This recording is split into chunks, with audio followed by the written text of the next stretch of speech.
So, everyone, welcome to the videos where we are revising for the upcoming patent agent examination. आज वाले video में इस video में we'll be going through convention application, international application and national phase application. Convention application के अंदर हम पहले Paris convention and WTO agreement की बात करें तो जो पेरिस कन्वेंशन है 1883 में जो था हुआ in force. It provides reciprocity in filing with the right of priority.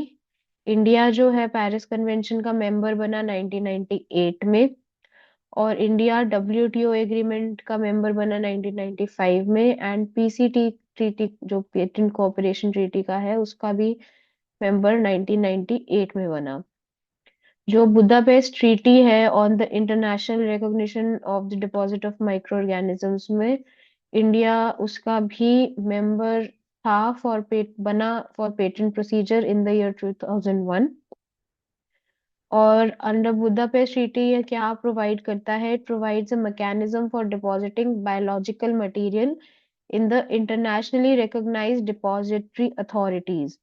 तो इस ट्रीटी के अंडर हमें मैकेनिज्म पता होता है कि बायोलॉजिकल मटेरियल अगर हमने यूज किया है और उसको डिस्क्रिप्शन में हमने डिस्क्लोज किया है स्पेसिफिकेशन के, तो उसको किस मैकेनिज्म से हम एक इंटरनेशनली रिकॉग्नाइज्ड डिपॉजिटरी अथॉरिटी में डिपॉजिट कर सकते हैं किसी बायोलॉजिकल मटेरियल को। तो इंडिया इसका भी मेंबर है।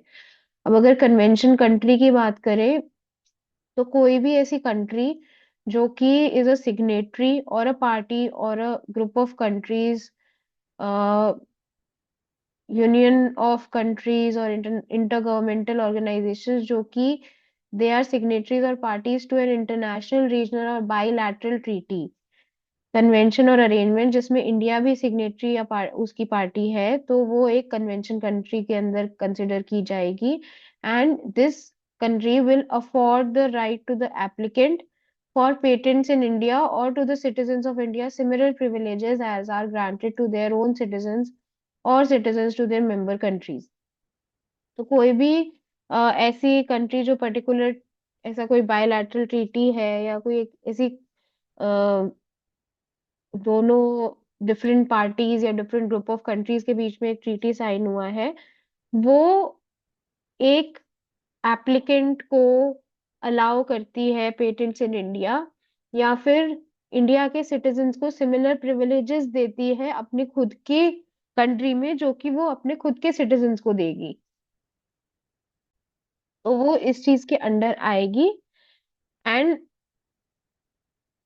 जो भी प्रोटेक्शन है उस पेटेंट राइट्स के ग्रांट, किसी पेटेंट के ग्रांट होने के जो राइट्स है वो इन कंट्रीज के बीच में जो ट्रीटी साइन हुआ है वो दोनों एक दूसरे के सिटीजन्स को ग्रांट करेंगे वो राइट्स। तो that will be a convention country और द कन्वेंशन कंट्रीज अगर मल्टीपल कंट्रीज हैं उस चीज में इन्वॉल्व।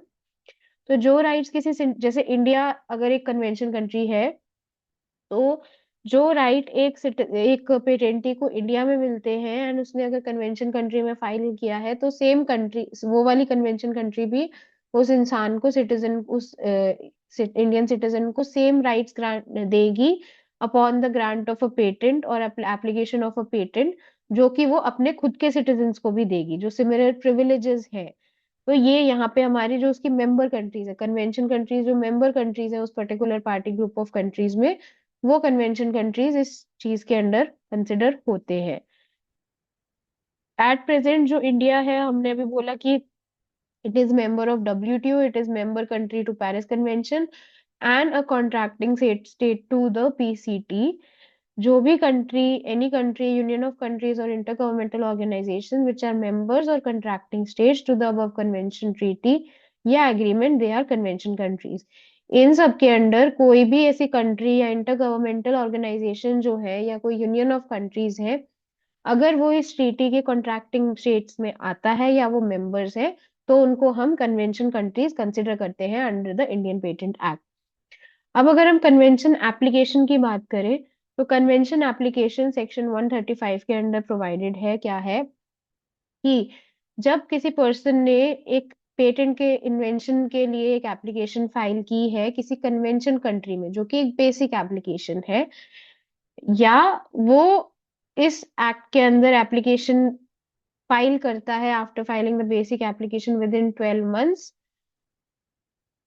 तो जो एक तो वो कन्वेंशन एप्लीकेशन कंसिडर होगा, और दूसरा विद इन 12 मंथ्स अगर इंडियन पेटेंट एक्ट के अंडर उस पर्सन ने पेटेंट एप्लीकेशन फाइल की, तो जो प्रायोरिटी डेट रहेगी उस पर्टिकुलर पेटेंट एप्लीकेशन की that has been filed under this Indian patent act, वो रहेगी the priority date of the claim जो कि फाइल की थी उस बेसिक एप्लीकेशन की in convention country. Where a person has made an application for a patent in respect of an invention in a convention country, जिसको हम basic application consider करेंगे, and that person or legal representative or assignee of that person makes an application under this act, the Indian Act, for a patent within 12 months after date on which the basic application was made, 12 महीने के अंदर of the convention application, priority date of the claim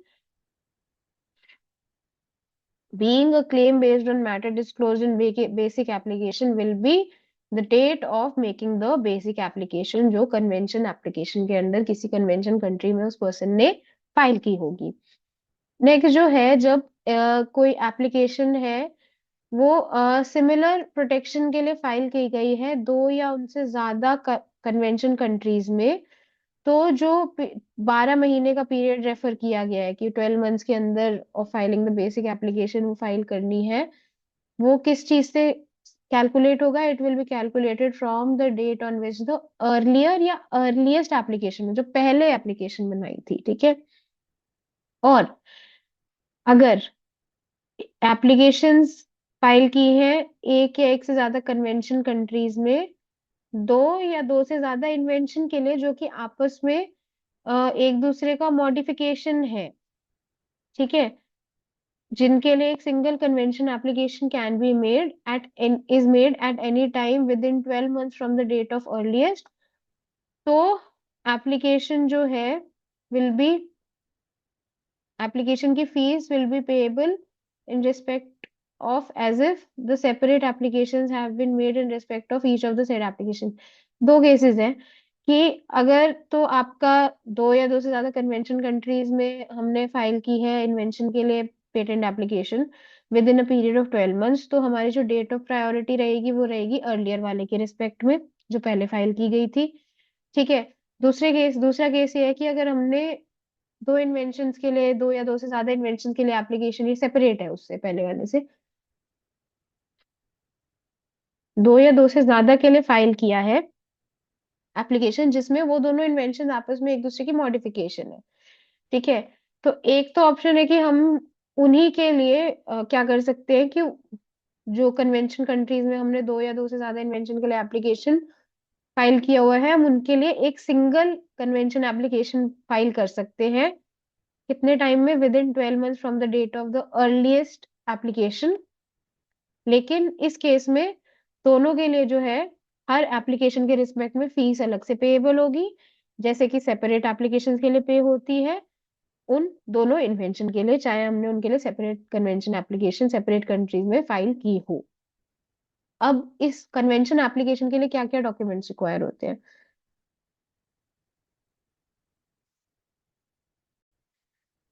her convention application के साथ, this is given in section 136 138 as per rule 121, तो convention application के साथ obviously complete specification file होगा, यहाँ पे प्रोविजनल स्पेसिफिकेशन नहीं फाइल होता। हमने डेट स्पेसिफाई करनी है जिस दिन पहली सच एप्लीकेशन फाइल की गई थी किसी कन्वेंशन कंट्री के अंदर, तो वो डेट स्पेसिफाई, पहला कंप्लीट स्पेसिफिकेशन, फिर we have to specify the date जिस दिन वो पहली किसी कन्वेंशन कंट्री में फाइल की गई थी जिसके अगेंस्ट हम प्रोटेक्शन सीक कर रहे हैं। दूसरा, हमने ये स्टेट करना है कि no application for protection in respect of the invention had been made in a convention country before that date by the applicant or by any person from whom it derives title। कि कोई ऐसी as such application उस applicant या जिससे उसको वो title derive हुआ है, उसने एप्लीकेंट का टाइटल डिराइव किया है, it was not applied for protection in any other convention country before he applied. ठीक है, तो ये हमारी तीन जो है डॉक्यूमेंट्स हमने सबमिट करने हैं। फिर इसके बाद हमारा आता है कि जो कंप्लीट स्पेसिफिकेशन है कन्वेंशन एप्लीकेशन के साथ जो हमने फाइल की है, it can may include claims in respect of development of और एडिशंस टू द इन्वेंशन। जिस भी कन्वेंशन कंट्री में हमने एक एप्लीकेशन फाइल की है, उसमें जो क्लेम्स हैं हम उसे, जो भी रिसेंट डेवलपमेंट्स है या एडिशन हमने ऐड किए हैं वो हम ऐड कर सकते हैं उसके अंदर, प्रोवाइडेड कि जो डेवलपमेंट्स है या जो एडिशंस है in respect of which the applicant would be entitled under the provision of section 6 to make the separate application for a patent। अब सेक्शन 6 के अकॉर्डिंग मतलब ये प्रोविजन है कि they have to be the developments under which the applicant would be entitled to make a separate patent application. Section 6 हमारा आता है person entitled to apply for patent, जो भी फर्स्ट एंड ट्रू इन्वेंटर है या legal representative है, ये सारे इंफॉर्मेशन के according if he is entitled to make a separate application then they can go for it. Again, there have to be an abstract for a convention specification के document के abstract जरूरी है। एक certified copy होनी चाहिए priority documents की। अगर controller को चाहिए within 3 months from the date of communication. अच्छा, कंट्रोलर ने अगर डिमांड किया है कि प्रायोरिटी डॉक्यूमेंट्स दिखाओ तो उसकी सर्टिफाइड कॉपी हमने फाइल करनी है within 3 months from the date of communication by such a requirement by the controller. Again, अगर हमने किसी ऐसी कंट्री में फाइल किया है जहाँ पे इंग्लिश में नहीं फाइल किया गया है, किसी और लैंग्वेज में फाइल किया है, तो उस डॉक्यूमेंट का वेरीफाइड इंग्लिश ट्रांसलेशन चाहिए होगा हमको along with the convention application जो हम यहाँ पे फाइल करेंगे। अब मल्टीपल प्रायोरिटीज की अगर हम बात करें, तो जब दो या दो से ज्यादा एप्लीकेशन हमने फाइल की है जिसमें एक सिंगल इन्वेंशन है इन वन और मोर कन्वेंशन कंट्रीज, तो we can file one application may be made within 12 months from the date on which the earlier of those application was made in respect of the inventions disclosed in the specification which accompanied the basic application। So this is self-explanatory। और priority date जो है वो claim की क्या रहेगी, जो भी हमने एक या एक से ज्यादा एप्लीकेशन करी है कन्वेंशन कंट्री में, उनकी डेट प्रायोरिटी डेट रहेगी जो डेट जिस डेट पे मैटर सबसे पहले डिस्क्लोज किया गया था। And a matter shall be deemed to have been disclosed in the basic application for protection in convention country if it was claimed or disclosed in that application or any document submitted by the applicant for protection in support of and at the same time as the application।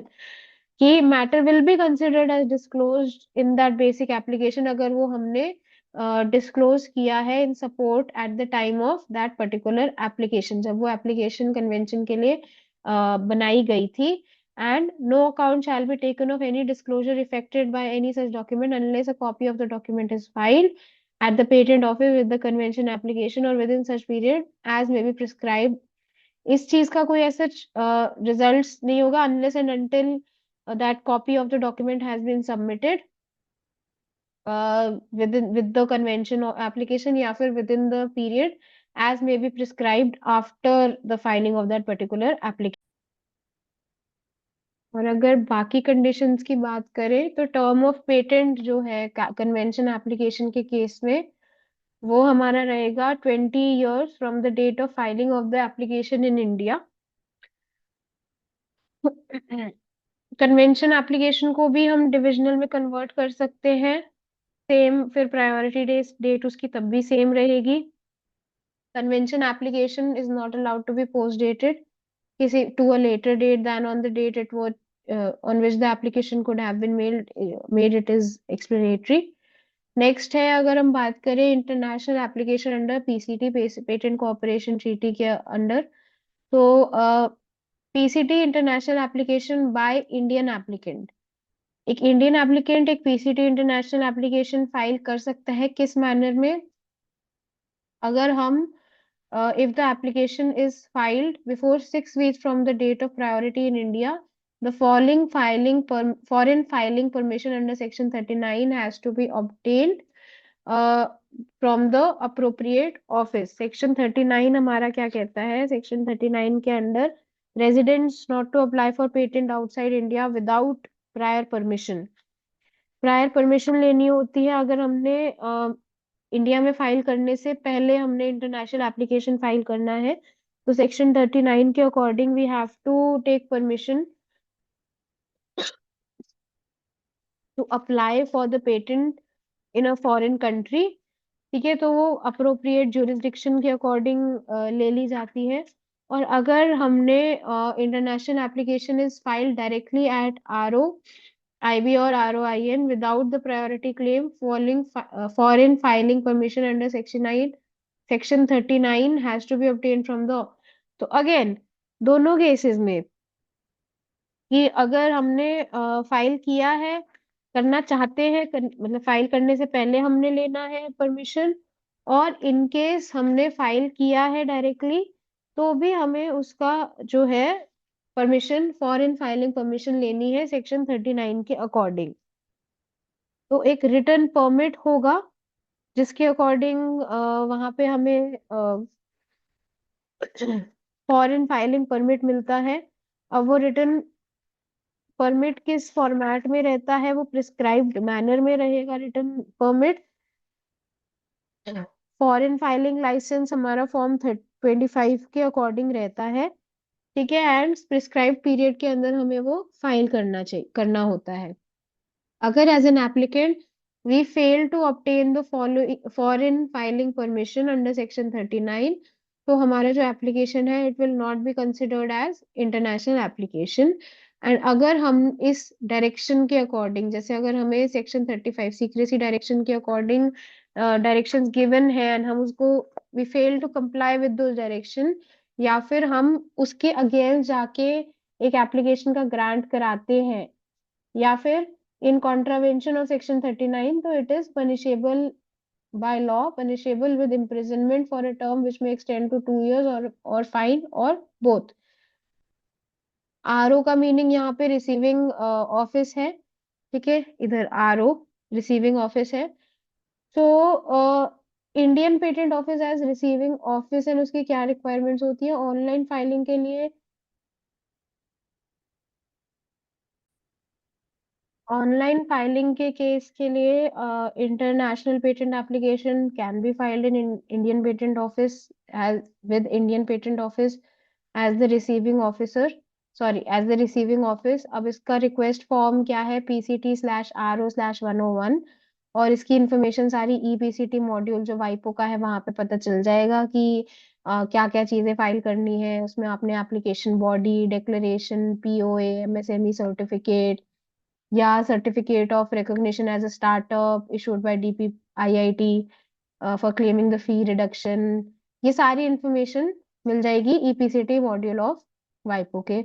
And offline filing की अगर बात करें तो same with Indian patent office as the receiving officer, request form PCT/RO/101, इसको download कर सकते हो same website से। एंड अगर ऑफलाइन फाइलिंग है तो they have to be submitted in triplicates along with all the things: application body, declaration, power of attorney, MSME certificate, वही startup वाला recognition certificate that has been issued by DPIIT, in case you want to claim reduction in the transmittal fees and priority document fees। दोनों case में चाहे हम offline filing कर रहे हैं चाहे ऑनलाइन फाइलिंग कर रहे हैं, हमें फॉरेन फाइलिंग परमिशन देनी है under section 39। It is required to be submitted, it is very important. अगर एप्लीकेंट नेचुरल पर्सन है who is a national and resident of India, उसको अप टू 90% ऑफ रिडक्शन हो जाती है इंटरनेशनल फाइलिंग फी में। अगर मोर देन वन एप्लीकेंट है, each of them should be resident, national and resident of India. अगर ऐसा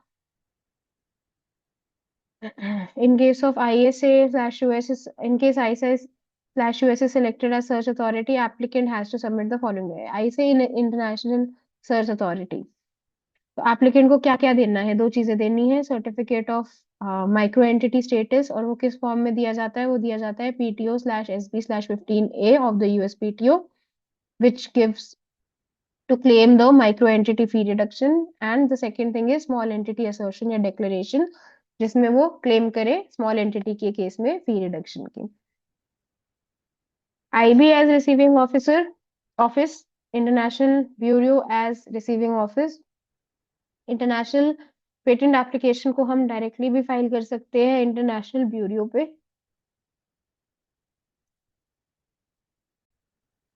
तो क्या रहता है कि एक तो हो गया Indian patent office as the receiving office, एक हो गया international bureau as the receiving office. तो डायरेक्टली जब इंटरनेशनल ब्यूरो के साथ फाइल करते हैं तो वो प्रिस्क्राइब्ड फी के साथ रिक्वेस्ट फॉर्म PCT/RO/101 में फाइल होगा डुप्लीकेट्स में, और परमिशन अंडर सेक्शन 39 उस केस में भी रिक्वायर्ड है for filing directly in international bureau. तो हम इसको इलेक्ट्रॉनिकली फाइल कर सकते हैं वाया द EPCT रूट। अब as a receiving office for international applications जो है इंडियन पेटेंट ऑफिस के क्या क्या फंक्शंस होते हैं? अपना जो इंडियन पेटेंट ऑफिस है ये वेरिफिकेशंस कैरी आउट करता है। एक तो वो फॉर्मेलिटी चेक करेगा नेशनैलिटी और रेजिडेंस का। At least one of the applicant must have the right to file with the receiving office. Application जो है it should be in the language accepted by the receiving of office, या तो वो English में या हिंदी में होना चाहिए when the Indian Patent Office is the receiving office। And जो भी अगर फॉर्मेलिटी क्राइटेरिया चेक सेटिस्फाइड नहीं है तो उस केस में it may be referred to the international bureau for further processing, and accords and refuses to the international filing date के according ये सारा वेरिफिकेशन करेगा। ठीक है, जो टेक्निकल एलिमेंट्स हैं इंटरनेशनल एप्लीकेशन के वो भी जो है आपका रिसीविंग ऑफिस जो हमारा इंडियन पेटेंट ऑफिस है when it acts as a receiving office for international application it will check. अब उसमें क्या क्या होगा? The application must contain at least एक indication that it is intended as an international application, request which has the effect of making all possible designations sub articles rules के according as per the international application, आपका name of the applicant, description, claim, everything, and this Indian office will decide on request for incorporation of referencing of missing elements। it will check कि क्या translation required है international application की, required फी पे की गई है कि नहीं की गई है, प्रायोरिटी क्लेम चेक करेगा और restoration of the priority rights check करेगा, इंटरनेशनल सर्च अथॉरिटी स्पेसिफाई होगी, international preliminary examining authority specify होगी, जो नेशनल सिक्योरिटी क्लियरेंस है वो भी चेक करेगा as per section 39 of patent act. ठीक है, फिर it will also forward the record copy to the international bureau and the search copy to the international searching authority including any required translation। It will forward and receive any correspondence from the applicant and the international authorities। It will prepare the priority documents of PCT application, file with it। So ये इसका role रहेगा। अब अपना competent international searching authorities ISAs कौन कौन सी हैं? As we know Indian patent office है, then we have Austrian patent office, Indian patent office, Austrian patent office, Australian, European patent offices, IN, AT, AU, AP इनका representations है। The state intellectual property office of the people's republic of China, United States Patents and Trademark Office, US, Swedish Patent Registration Office, SE। All this information is updated on the website of WIPO। Indian patent, Indian, Austrian, Australian, European, we have US, United States, USPTO wala, we have Swedish, we have State Intellectual Property Office of the People's Republic of China।